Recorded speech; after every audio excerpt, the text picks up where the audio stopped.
rồi nó ngay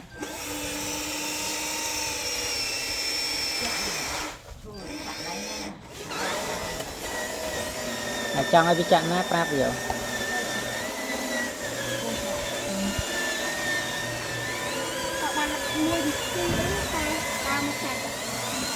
cái đấy thật con thằng nào trời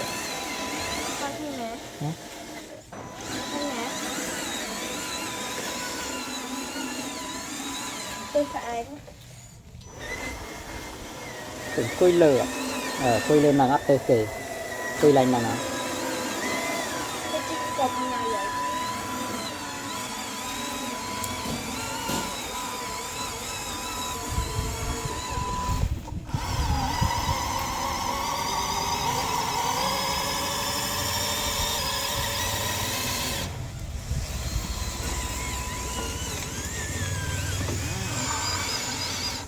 thu răng với ngựa bà này thu không ai riết phê nó thơ plau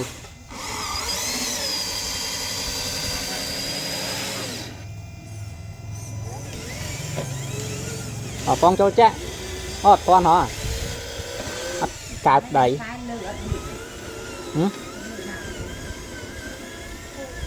là chuốt không lên lít em châu chắc